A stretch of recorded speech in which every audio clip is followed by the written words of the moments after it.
Ampifaliana ny tompo kilasy tompoko vavy no alorana ny arahaba amin'ity talata fa 7 ny volana janoary ity, koa satria anio no andro voalohany hionantsika tao anatin'ny fandaharana dia miarahaba antsika rehetra na tratra ny taona vaovao 2024 izay eto amin'ny fandaharana ny zoko. Ny fandaharana ny zoko raha ampatsahivana kely antsika dia fandaharana natao iresahana ny zo sy ny lalàna momba ny tranga eny anivon'ny fiarahamonina eny. Rehefa talata toy izao dia ny momba ny fananantany no resahantsika ato anatin'ny fandaharana izay erahanao amiko sy ny namana Soava Andriamarotafika. Ka ho amin'ity anio ity dia resaka momba ny Fonds National Foncier na ny tahirim-bola-pirenena ho an'ny fananantany sika ato anatin'ny fandaharana.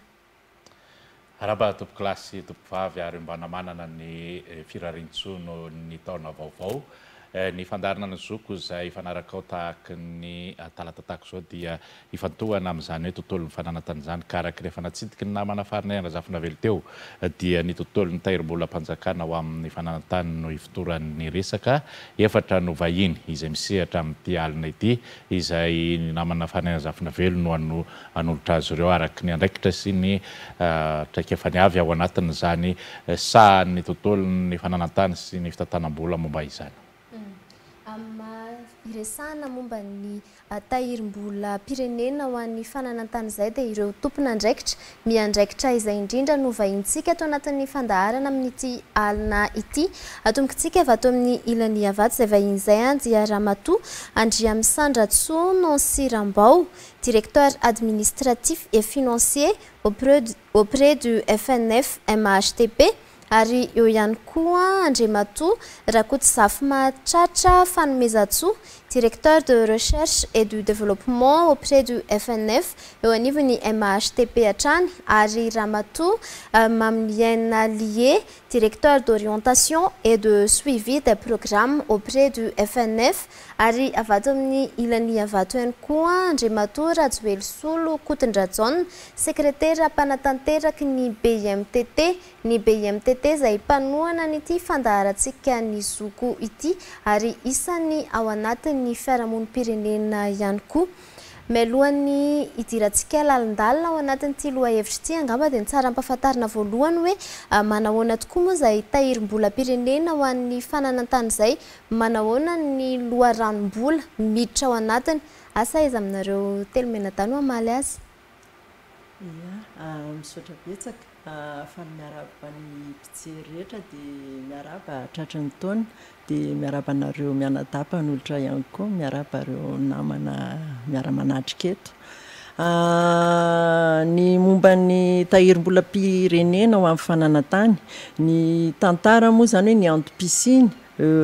tsy maintsy nroso tamin'ny resaka fanavaozana fitantanana fananantany tsika teto Madagasikara tamin'ny 5 ny anton'izay moa hoe kely dia kely ny tany vita titre sy vita kadasitra tamin'izany fotoana izany dia vitsy, mbola vitsy ihany koa ireo biraon'ny sampandrarana fananantany sy ny fandrefesantany teto Madagasikara. Apa-efatra ny distrika ny nisy tamin'izany fotoana izany teo amin'ny 5 teo. Dia ankoatr'izay somary lava ny paikady fahazoana titre, ny fahazoana tany izany, ary koa be da be ny ady tany. Dia nroso tamin'io fanavaozana ny fananantany io tsika tamin'io taratasy mirakitra ny politika ny fananantany io. Dia tao anatin'izay izany hoe niezaka nanantona ny vahoaka tamin'ny alàna fametrahana an'ireo birao ifoto fananantany na ilay hoe BIF, guichet foncier. Amin'izao izy ireo efa mahatratra 20 eo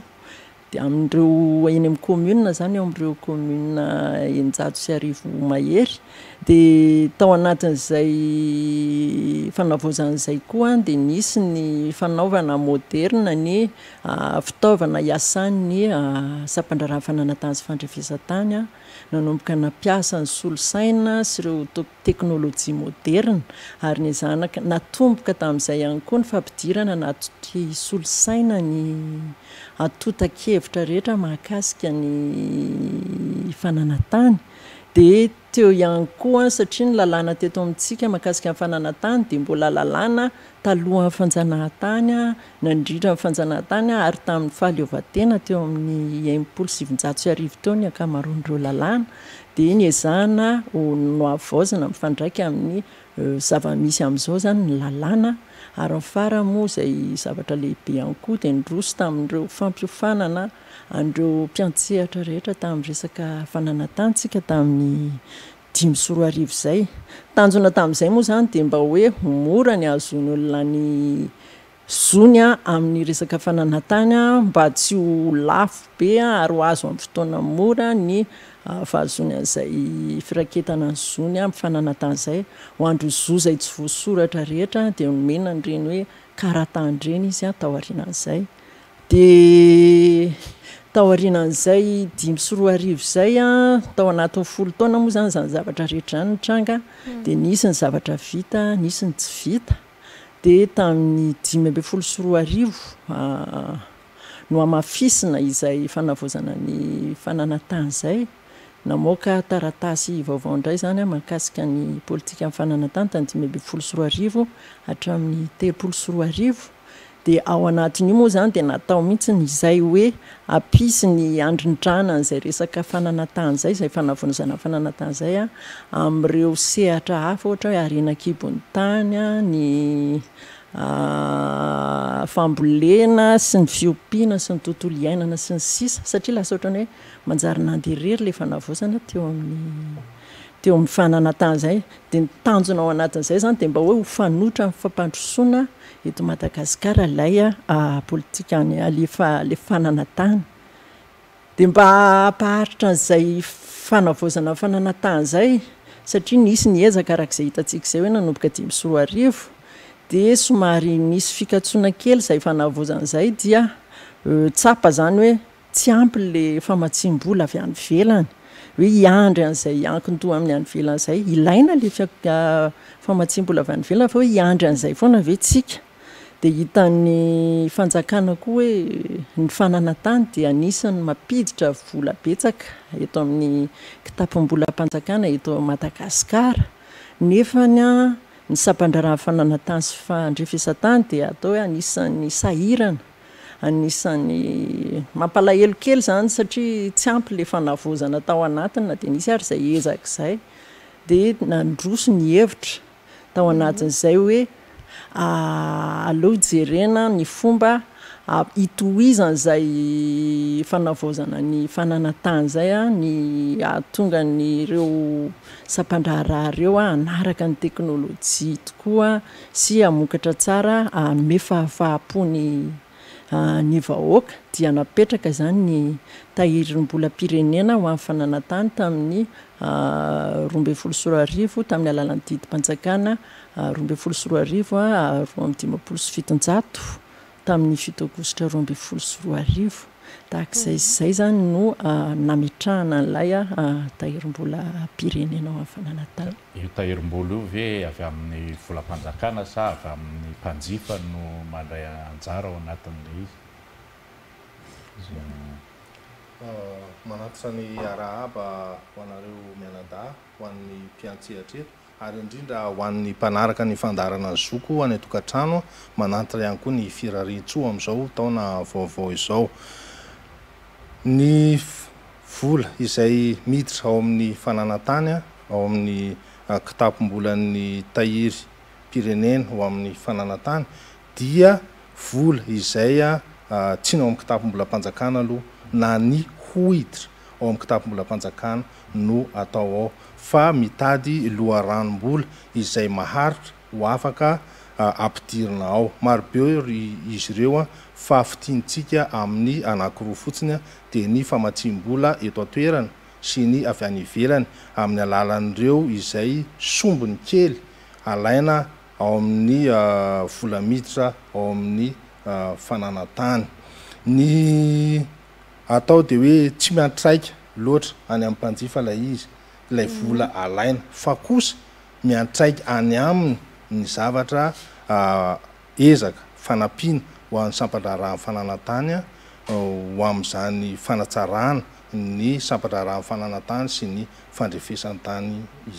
izany hoe raha ny fitinina dia ampahambola kely no alaina ao amin'ny sampandrarahany fananantany ary omena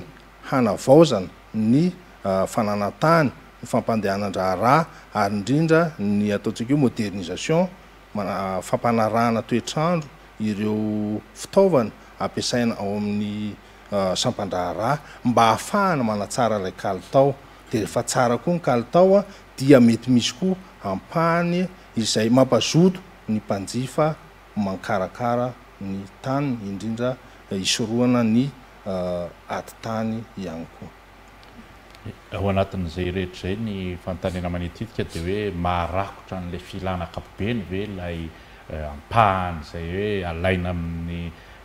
fandrarana amin'ny fananantany io aoentina amin'ny toe tahirim-pirenena ity sa tena mbola mitady loharano mbola hafa goavagoavana kokoa tena ahafahana mampiodina azy satria raha ny fantatra ohatrany somary mbola sahirakirana ihany ny sampandrarana fananantany hiatrehany andreo asa be dehibe zay miandry azy amin'izao fanavaozana ankapobeny zay hoentina zao. Izany ary izy hoe ampahany dikan'izany raha ampahany le izy dia vola kely ihany tsy maharakotra ny ireo izay zavatra tokony ho atao ao anatin'ny programa nasionaly ho amin'ny fananantany ireo hetsika izay tokony hanavaozana ny fananantany fa ampahany ihany no voasaronao dia izay tsy vita ny fanjakana mivantana amin'ny vola miditra ampandehanana ny raharaha ho an'ny sampandrarahany fananantany no fenoiny tahirim-bola pirenena ho an'ny fananantany izany hoe mbola ilaina ilay famatsiam-bola avy any ivelany arak'izany. Fa inavy moa zany ny asa tanterahana amin'ny alalan'io tahirim-bola pirenena ho an'ny fananantany io. Faly miahabanareo mianadahy zay mandray anay eto amin'ity takariva ity dia faly miarahabantsika rehetra zay mpijery any atokantrano ihany koa ary mitondra ny firaritsoa amin'izao taom-baovao 2024 izao. Raha ny asa miandry ny Fonds national foncier na ny tahirim-bola pirenena ho an'ny fananantany dia betsaka tokoa araka ny efa voalaza teo. Raha ny lahara-pahamehana aloha zany amin'izao dia ao ireo lahara-pahamehana izay napetraky ny gouvernemanta malagasy izay mifototra amin'ny PEM na ny plan d'émergence de Madagascar. Raha jerevantsika ny ao amin'ny lahara-pahamehana fahavalo ao anatin'ny PEM dia ahitantsika fa mila mafisina ny fisitrahana ny zo fananantany eto Madagasikara. Anisan'izay ihany koa voarakitra ao fa anisan'ny asa efa miandry ny FNF sahady zany ny fanamafisana ihany koa sady ny fanamorana ny fisitrahana ny zo fananantany ho an'ny olona rehetra indrindra ho an'ny olona eny ambanivohitra. Izany dia natao mba hampiroboroboana ny resaka fambolena sy fiompiana satria mbola betsaka amintsika eto Madagasikara ihany koa no mpamboly sy mpiompy. Anisan'ny asa efa miandry ny FNF ihany koa anatin'izany PEM zany ny fanamafisana ny lanjan'ny titre sy ny karatany ary ny farany angambany dia ny fanamboarana n'ilay ataontsika hoe plan local d'occupation foncière eraka ny Madagasikara manerana ny commune eraka Madagasikara zany hoe io anisan'ny tena hoe asa miandry ny hotoanan'ny FNF. Ary efa enitsika malaza tatoato angambany le antsoina hoe zone d'émergence. Anisan'ny voasoratra ao anatin'ny PEM ihany koa zany mba hampiroboroboana ny resaka zone d'émergence dia miandry ny fanohanan'ny FNF ny fampiroboroboana an'izany zone d'émergence amin'ny ministera isan-karazany izay voakasika. Fa raha ataontsika foezaka angambany alohany zaraintsika amin'ny tanjona foezaka sy lavitra ezaka ny eritreretina hoe ho ataon'ny FNF atoato araka ny efa voalazany namana teo dia ny fanavaozana ny sampandrarahany fananantany sy fandrefesantany vitsivitsy alohany atomboka amin'ny vitsivitsy satria ilay vola koa tsy avy dia be dia be fa miditra tsikelikely ny ao anatin'ny zany kitapom-bolan'ny Fonds national foncier zany dia fanavaozana sampandrarahany fananantany vitsivitsy aloha zany no atao manaraka an'izay ny fanamafisana ny fahaiza-manao ny mpiatsehatra rehetra amin'ny resaka fananantany dia tsy misaraka amin'izay ihany koa moa ny resaka ady amin'ny kolikoly anisan'ny lahara-pahamehana foezaka ho ataony hoanaovan'ny Fonds national foncier Tantsorika ny ady amin'ny kolikoly. Manaraka an'izay ihany koa efa misy ny broi fotin'ny fananantany izay mbola ataontsika hoe ny ampatelon'ny commune iraky Madagasikara ihany no misy anazy io. Dia io koa zany mbola tena mila fanohanana be dia be eto Madagasikara ny fanamafisana ny fitantanana ifoton'ny fananantany. Raha amin'ny lavitresaka indray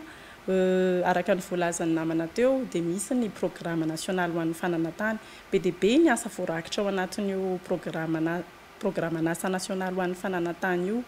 Anisan'ny tanjon'ny FNF zany ny anatanterahana an'io hatramin'ny taona 2024. Mazava le resaka teo ny loharanom-bola ny ampiasana azy fa hitodika ato amin'ny sekretera mpanatanteraka ny BMTT aloha mahakasika an'izay hoe fampiasana ilay tahirim-bola zay nareo isany mifandray amin'ny olona eny anivon'ny fiarahamonina ireny. Mahafantatra ihany koa ny olana fananantany hatrehan'ireny olona eny anivon'ny fiarahamonina ireny na amin'ny resaka nyity tahirim-bola pirenena ho an'ny fananantany tytsika. Manahoana fahitanareo fiantraikany eny amin'ny vahoaka? Ya voalohany aloha dia faly miarahaba ny teknisianina ny viva rehetra eto amin'ny plateau sy ny teknisianina rehetra manatanteraka an'ity fandarana ity. Miarahaba ihany koa an'ireto teknisianina izay nasaina amin'ity ady hevitra androany ity. Ary indrindrandrindra miarahaba antsika rehetrarehetra ny tokantrano, miarahaba antsika rehetrarehetra nahatratra ny taona vaovao 20/20. Raha ny tokony ho izy dia tokony ho maso mandidy amin'ny taniny ny malagasy. Anisan'ny iray ahatongavana amin'izay maso souverain isika izay maso mandidy azy zay ny fanapahan-kevitra indraisin'ny fanjakana mikasika an'ity tahirim-bola pirenena ho amin'ny fananantany ity. Kanefa aloha hatreto dia tsara ny resaka fa dia mbola faniriana izany. Ny antony dia satria ty ny volantsika tsy fantatro aloha zay mbola programme vaovao amin'ity FNF ity sorabola afaka manoatra sorabola ao daholo tsika. Fa raha ny zava-nisy nandritry ny nanatanterahana ny programme national foncier hatramin'izay dia tena kely dia kely ary azondazaina hoe tsy misy mihitsy fandraisana anjara amin'ny fanjakana tao anatin'ny programme nasa fananantany fa dia ny andrasana ny famatsiam-bola vahiny daholo ny asa rehetra tao hany ka maro dia maro tao anatin'ny asan'ny tetehana tao anatin'le PNF zay hitsahantsika zao maro amin'ireo asa ireo tsy voakitika akory kanefa ao anatin'ny lahara-pahamehan'ny firenena. Dia izay no mahatonga hoe faniriana ihany izy ity fa nieritreritra aloha efa tsara nanangana an'ilay tahirim-bola pirenena fa hitantsika eo inona ny hiditra ao rehefa avy eo. Fa satria ny raharahan'ny zava-nisy teo aloha dia ohatra ny mampitehiteny hoe tsy lahara-pahamehana ny fanjakana zany ny fananantany matoa tsy nasiny teti-bola mifanandrify amin'izany tao anatin'le PNF angentsika nanao azy atsika le izy kanefa tsika ihany tsy mampiditra faritana fotsiny zany le izy fa tsy faritana ny anatanterahana azy. Engany mba tsy ho zay intsony le amin'ny manaraka amin'ny alalan'le FNF. Bon, ny fisian'ny vola eo ihany fa ny fampiasana an'le vola no tena zava-dehibe rehefa avy eo arak'le voalaza teo hoe mahavahan'ireo olana iainan'ny vahoaka ao anatin'le fananantany ve ny fananganana an'ity FNF ity mampivoatra mampiatsara n'le zava-misy eny toerana ve.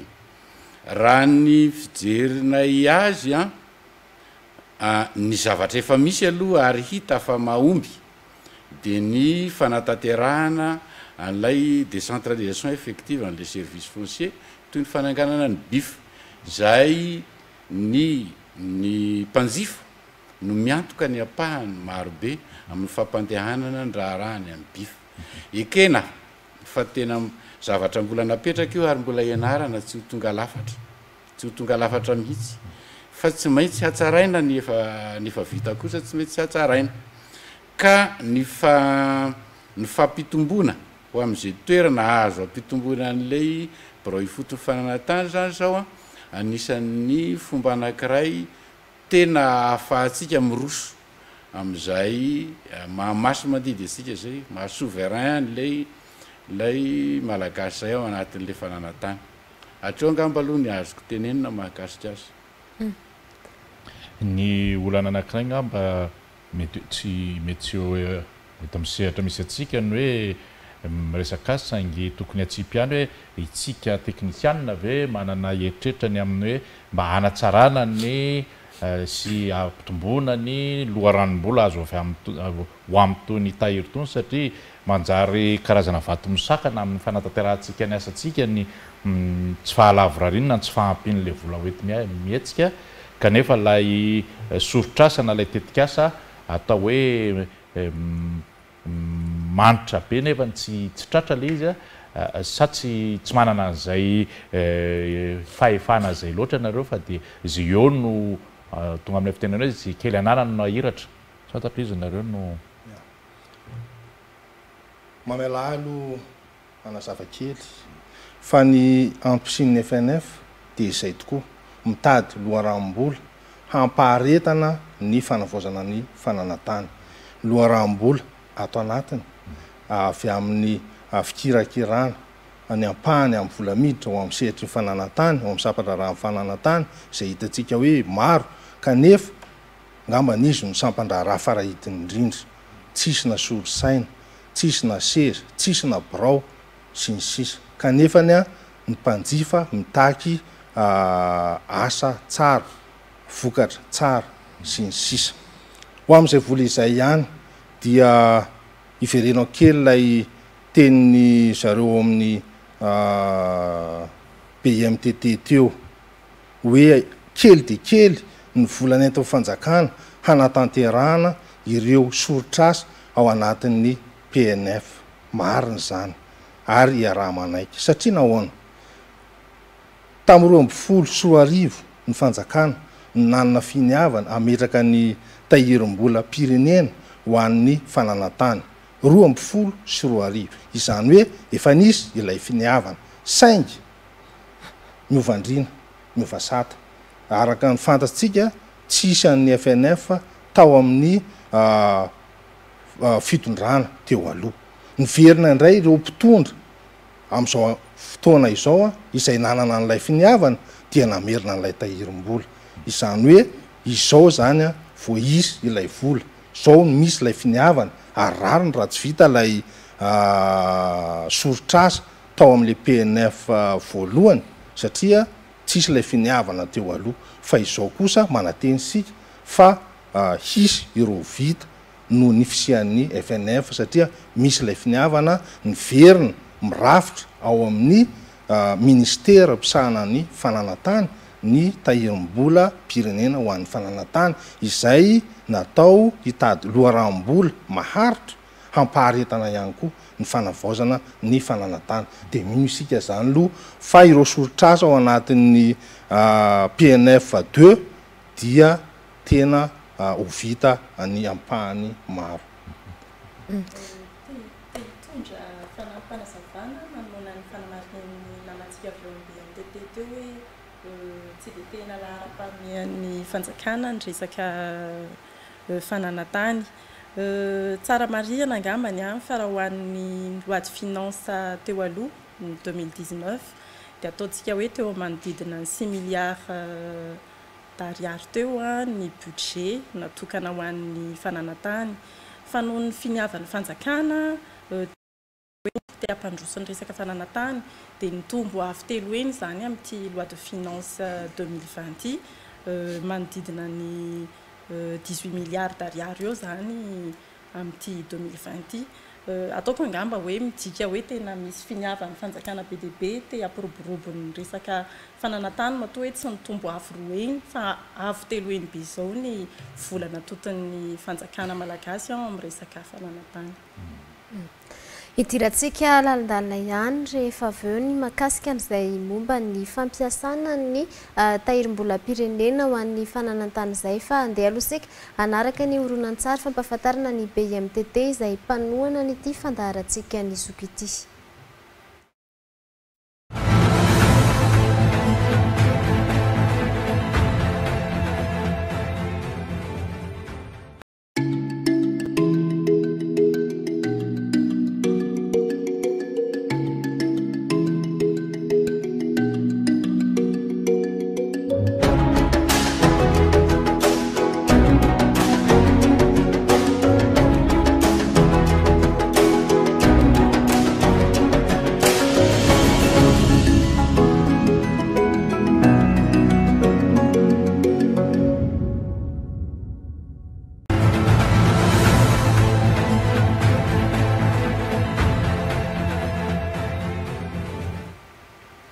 eny ary efa nambarantsika teo ny momba ny hoe tahirim-bola pirenena ho an'ny fananantany izay ny fomba azahoana ny vola miditra ao anatiny ary eo ihany koa efa natsidika teo ny hoe asa tanterahana ao anatiny izay tahirim-bola pirenena ho an'ny fananantany izay isan'ny voaresaka teo ny hoe misy tamberina ho any amin'ireo vahoaka ny tahirim-bola pirenena ho an'ny fananantany amin'ny hoe fanatsarana ny fitantanana eo ihany koa ny hoe karatany eo ihany koa ny hoe titra zany hoe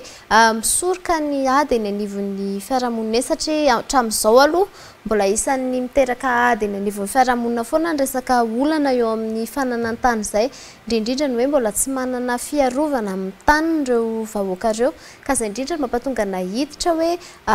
inona marina zany amin'ny ankapobeny le tena hoe mba hisiny ampipaka an'ilay fisian'ilay tahirim-bola pirenena ho an'ny fananantany izay amin'ireo vahoaka ireo ilay fomba ampiasana an'ilay vola mihitsy no tena tiana hatongavana. Araka ny efa voalaza teo moa zany dia ny tahirim-bola pirenena ho an'ny fananantany dia manao tantsorika ny foibe mpitantanana amin'ny ankapobeny amin'ny fananantany amin'ny fanatanterahana ny politika programme n'asa pirenena ho an'ny fananantany tsy afaka manao asa ankoatran'ny io efa asa voarakitra ao anatin'ny programme n'asa pirenena ho an'ny fananantany io zany ny direction générale en service foncier na ny foibe mpitantanana amin'ny ankapobeny misana ny fananantany ny asa izay tsy vitan'ny direction générale en service foncier izay tsy ampy ny vola eny an-tanany ireo zany no tohanan'ny Fonds national foncier tsy misafidy akory zany ny Fonds national foncier hoe tia ny asa ho tohananay fa izay asa efa hitan'ny direction générale des services fonciers hoe lahara-pahamehana izay mifototra amin'ny efa niteneniko taminareo teo hoe mifototra ao anatin'ny PEM plan d'émergence de Madagascar dia io zany no asa lahara-pahamehana anaovan'ny Fonds national foncier tantsorika. Tsara averina angambany hoe anisan'ny voalohany ao anatin'izany ny resaka fampanaran'andro nireo sapandrara ny fananantany sy ny fandrefesantany ny resaka informatisation zany ny modernisation an'ireny service foncier reny inona moa zany no tena hoe andrasan'ny vahoaka amin'izany resaka informatisation sy modernisation ny resaka service foncier mba ho vita malaky ny asa ataony eny anivon'ireny sapandraran'ny fananantany reny raha amin'izao zao menimenina be ny olona hoe ray volana roa volana vao mety hoe mivoaka ny juridique indraindray raha tsy mivoaka mihitsiny dia antenaina zany fa rehefa manarak'andro soamantsara ny sapandraran'ny fananantany sy ny fandrefesantany eraky Madagasikara izay no tanjona ary ho fenona ihany koa ny distrika rehetra eraky Madagasikara satria mbola betsaka ihany koa ny distrika izay mbola tsy misy an'ireny sapandraran'ny fananantany reny sy sapandraran'ny fandrefesantany dia inoantsika hoe rehefa manarak'andro reny dia ho vetivety dia mivoaka ny certificat de situation juridique raha hanao mutation ny mpanjifa dia antenaina hoe vetivety dia mivoaka ny mutation raha angataka tany mpanjakana ny mpanjifa dia antenaina hoe vetivety dia vita ny paikady rehetra ahafahan'ny olona mahazo an'ireny titra ireny. Torak'izay ihany koa ny momba ny bureau ifoton'ny fananantany izay efa niresantsika teo hoe mbola ny ampahatelon'ny commune eraky Madagasikara ihany amin'izao no manana an'izany bureau ifoton'ny fananantany izany. Anisan'ny tanjona zany no amenona ny commune rehetra eraky Madagasikara ny bureau ifoton'ny fananantany mba ahafahan'ny olona rehetra misitraka an'izao fananantany amin'ny tany izay fananany mba ahafahany mahazo an'ilay proof hoe tena anazy marina ilay tany dia inona moa zany fa ny karatany izay mivoaka eny amin'ireny bureau ifoton'ny fananantany ireny dia somary tapahakely satria tena marina tokoa tena ilain'ny olona ny fiarahamonina ilay bifa satria eny kokoa no mahafantatra n'ilay tena olana misy ary ny anivon'ny commune eny koa ny fandray akaiky amin'ny vahoaka ary mahita hoe ty toerany ty tokoa tena mianina tokoa saingy arak'izay nambarantsika izay hoe mbola vitsy dia vitsy ny misy n'izay bureau ifoton'ny fananantany izay mety hoe raha ao anatiny fampiasana ny tahirim-bola io ve mbola ho lavitrezaka ve nahafahana manatanteraka n'izay fametrahana an'ireo bifa amin'ny distrika anatin'ny commune anatina distrika maromaro satria misy hoe distrika anankiray tena tsy ahitana an'izay mihitsy ao anatiny nefa misy hoe distrika anankiray marobe ny ao anatiny saby hoe mila lay commune ihany koa no mitady famatsim-bola ahafahany manangana andray fa tsy afaka mamatsy amin'izay ny tahirim-bolam-pirenena ho an'ny fananantany. Ny tahirim-bolam-pirenena ho an'ny fananantany dia tsy natao ho an'ny eo amin'ny sampandraran'ny fananantany ihany fa ao koa ny eny amin'ny birao fotin'ny fananantany izany hoe anankiroa tsy afa-misaraka ireo ary ny ampifandrindra ireo indrindra anisan'ny antom-pisihany ihany koa ny hoe ho voasarona izy rehetrarehetra ao anatin'ny vina ny anarona an'izany kanefa misy ireo ataontsika hoe fepetra tsy maintsy arahana ny amin'ny fananganana birao fotin'ny fananantany raha ny ao amin'ireny vohatra na hoe commune ambony vohatra dia matetika mbola tsisy loha ny birao fotin'ny fananantany efa miena zato eo zany raha ohatra hoe izay aloha ny commune ambony vohatra misy koa ireo toerana izay vita cadastre na vita titre cadastre moa zany tena izy izay cadastre dia matetika tsy hidiran'ny birao fotin'ny fananantany satria samy manana ny andraikiny ny birao fotin'ny fananantany sy ny sampandraharaha ny fananantany zany hoe raha tany misy titre sy cadastre tsy hidirany fa ohatra misy tany tsy vita titre tsy vita cadastre tsisy cadastre dia any izy no miditra izany hoe raha ny famatsiana ataon'ny FNF ao anatin'izany zany dia maniry ny hamatsy ny ataontsika hoe saritany azo avy amin'ny zana-bolana raha vao anao karatany ianao na titre dia tsy maintsy mijery hoe malalaka ve le tany ny amin'izany indrindra mba hisorohana ny ati-tany dia raha nandro teo ilay saritany avy any amin'ny zana-bolana misy anaovana ny plof hijerena an'lizy iny zany no anisany lara-pahamehana izay anisany ezaka ataon'ny FNF ihany koa ary indrindra koa eo amin'ilay isa dia miankina amin'izay fidiran'ilay vola makao amin'ny FNF no ahafahana manatotosa izay isa izay. Ny lafin-javatra sasany zany tokony hitonanareo fanazavana koa ngamba satria somary mety tsy voatsindry loatra nasehana teo ihany izy hoe tsy manome vesatra ho an'ny mpanjifa akory le izy kanefa mitanjona dia ny anatsarana ny asa tolotra ho an'ny mpanjifa mety afaka mifanojo ve ireo zany hoe raha mila kalitaon-javatra tsaratsara koa mpanjifa nefa ny zavatra anjara briko entiny tsy dia mitaky mavesatra loatra amin'izay mety azo antoka ve ny fanojon'izay mety azo antoka ohatra ray no raisitsika dia ao amin'ny farim-piadidin'ny sampandraran'ny fananantany ao Tananarivo Atsimondrano efa vetivety 2 minitra angamba mba tsy tenenako hoe 3 minitra na adiny ray na ray andro dia efa misy ny ataontsika hoe CSG izay mivoaka na plan izay mivoaka ao noho izay fanatsarana izay zany lay fanatsarana ezahana atao Antananarivo Atsimondrano no nanomboana anazy Andriamatoa ministry ny fananantany moa efa tany anjery an'ilay izy efa eo mpamarana azy ary efa azo ampiasaina ilay izy ireny zany mba hisorohana ny fivezivezen'ny olona satria raha maka ataontsika hoe CSG anankiray mety hoe afaka 5 andro fa amin'izao noho izay fanatsarana izay fanavaozana izay dia miezaka ny fitoram-panjakana zany indrindra ny eo anivon'ny fananantany hanao hanamora hanafaingana ary hanatsara ny kalitao apetraka manaraka n'io Atsimondrano io dia efa misy izay ezahana ho atao izay mbola tsy voafetra moa fa eritreritra dia hanampy isan'izay izay le antom-pisihana ary izay ilay fanavaozana izay ezahana ho atao dikan'izany raha nandany andro nandany fotoana amin'ny mpanjifa mety raha vetivety izy dia mahazo an'ilay CSG mety tsy malaina izy raha miakatra kely ilay vidin'ilay CSG izay alohany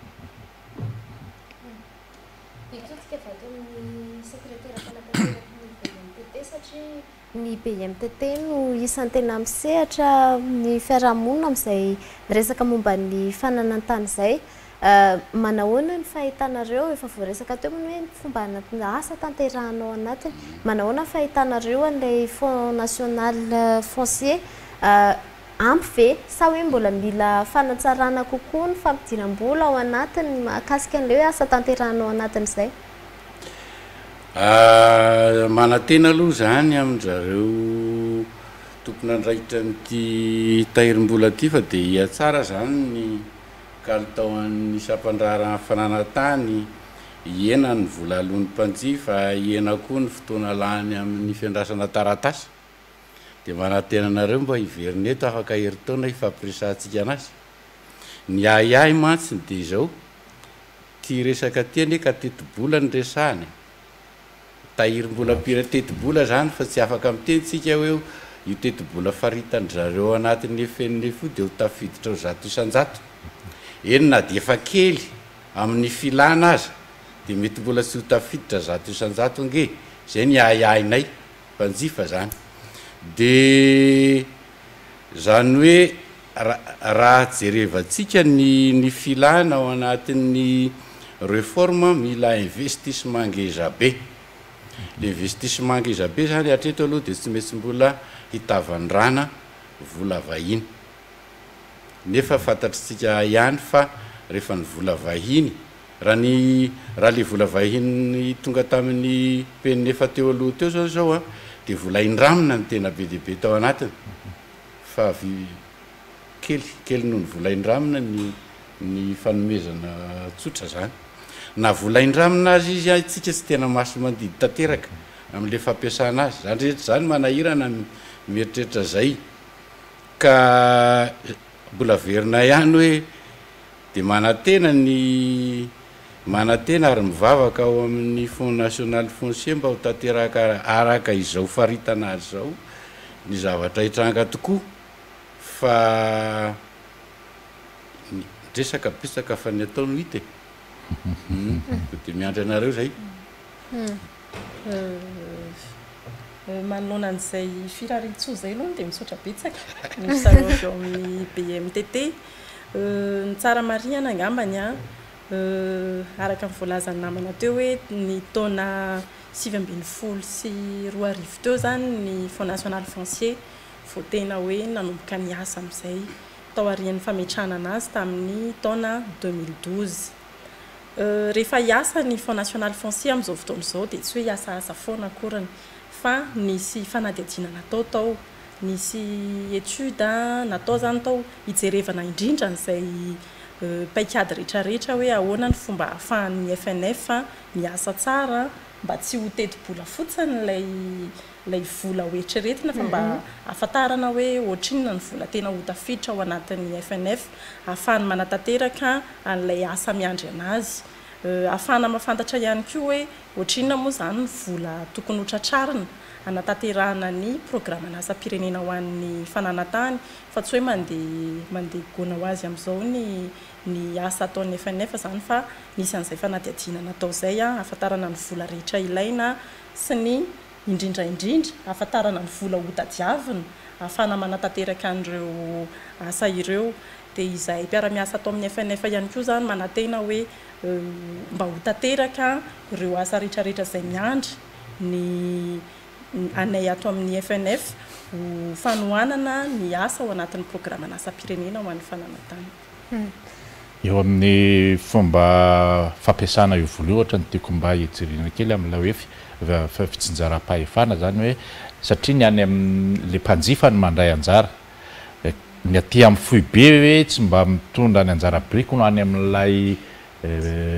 faritra na ohatrany amin'izay fotoana izay sady miakina amin'izay ezaka vitany amin'le toerana no ananany any mety mihetsika amin'izay fotoana izay. Ny ezaka ataon'ny sampandrarahan'ny fananantany sy ny fandrefesantany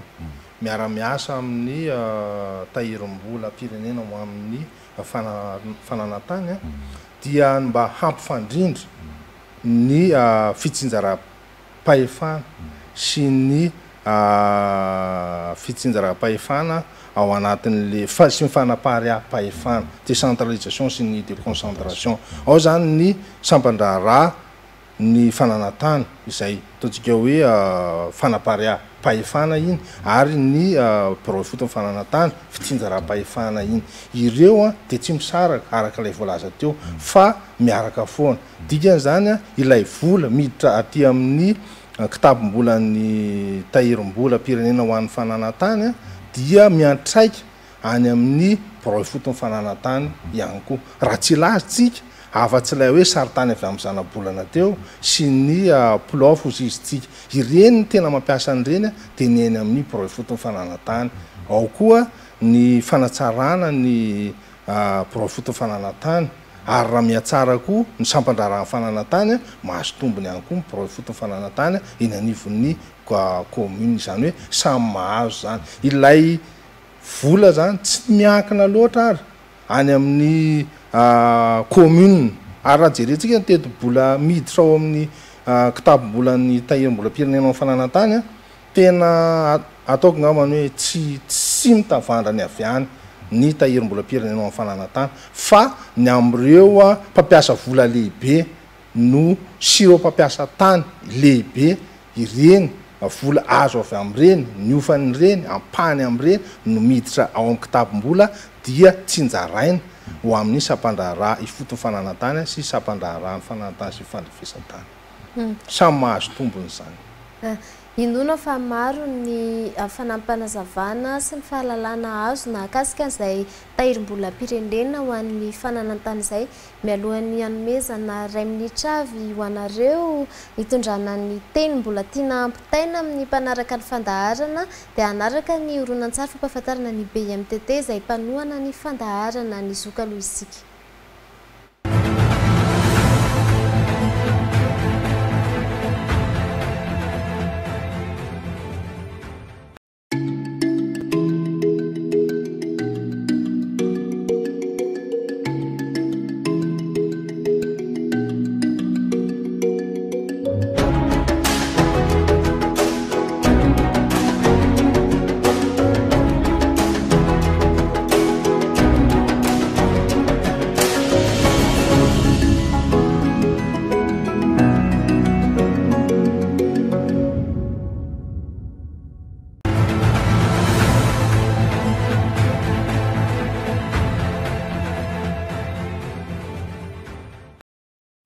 Melohan'ny tena maranantsika ny fandaharana ny zoko amin'ity alay ity izay niresahantsika ny momba ny tahirim-bola pirenena ho an'ny fananantany dia omentsika ampampitona fohy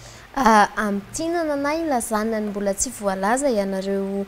efatra mianaday izay vahiny nasaina tamin'ity anio ity angamba atomboka avy ato aminao ny fandraisana fitenena voalohany. Misaotra. Ny amarana anazy moa zany dia hoe ny tahirim-bola pirenena ho amin'ny fananantany ny tena tanjona ao anatin'izay dia le fampaharetana n'ilay fanavozana ny fitantanana fananantany. Zany hoe ireo ezaka ireo tanjona amin'ny fampiarana ny politika nasionaly fananantany dia mba tsy ho very maina eny andalana eny na ho very eny tsefatsefa fa tena hoe aharitra tokoa itoy hiatraikany amin'ny vahoaka tsirairay avy zany zay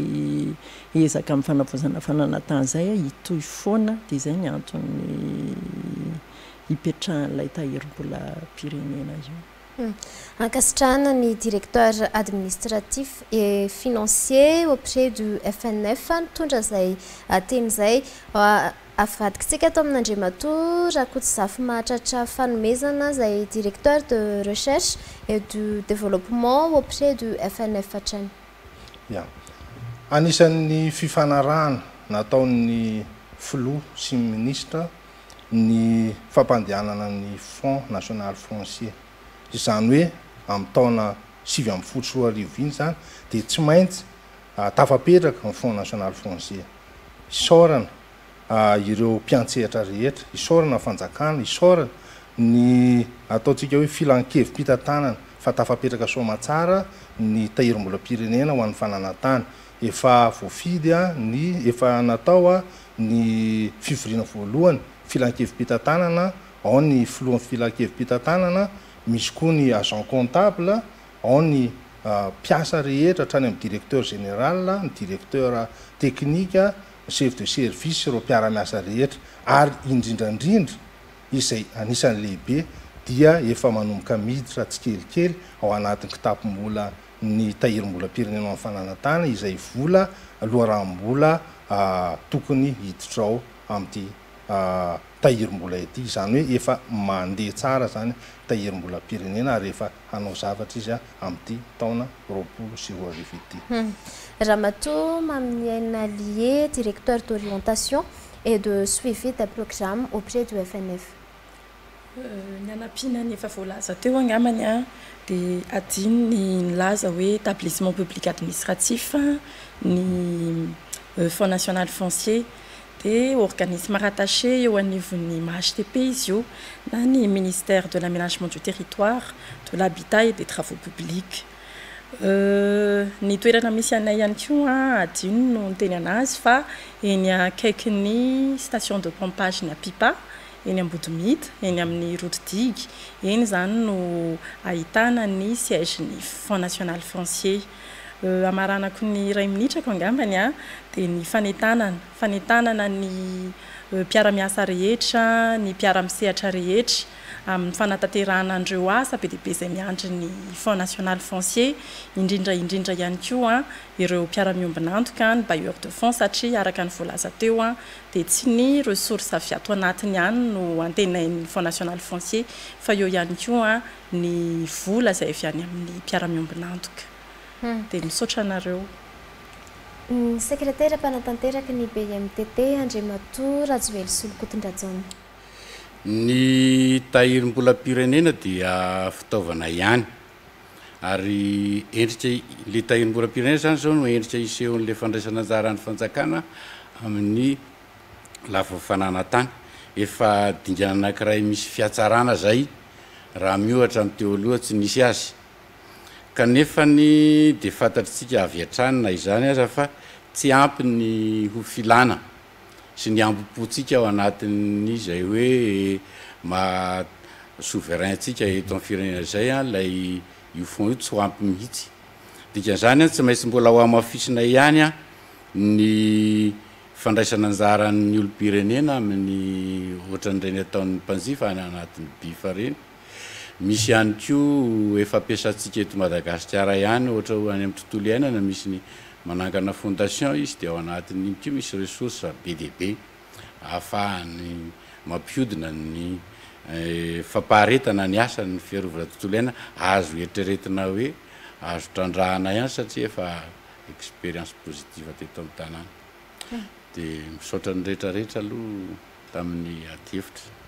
Ya, ankasitrahana ihany koa ireto vahiny nasaina ireto, ankasitrahana toraka izany ihany koa ianareo tany an-tokantrano nanaraka ny fandaharana ny zoky tamin'ity alina ity. Ampatsahivina hatrany isika mpanaraka ny fandaharana fa misy ny fomba ahafahana mifandray amin'ny tompon'andraikitra eto anivon'ny fandaharana ny zoko, eo ny compte FB ny zoko, eo ihany koa ny mail ny zokoviva2019@gmail.com ary eo ihany koa ny laharana maitso 770 izay ahafahantsika mifandray amin'ny tompon'andraikitra eto anivon'ny fandaharana ny zoko. Mariana fa tsy loha hevitra tsotra entina ampahafantarana toy ireny ihany no arahanao ato anatin'ny fandaharana ny zoko fa eo ihany koa ny tondrantsika ny olana misy eny amin'ny fiarahamonina eny ary tokony ampahafantarana ny zo sy ny lalanaka izay indrindra no nanomezana andreo fomba ahafahana mifandray amin'ny tompon'andraikitra eto anivon'ny fandaharana ny zoko ireo. Mamerina ny fisaorana sy ny fankasitrahana antsika rehetra ary mametraka ny mandrapitafa amin'ny manaraka ilay tompoklasy tompoko avy.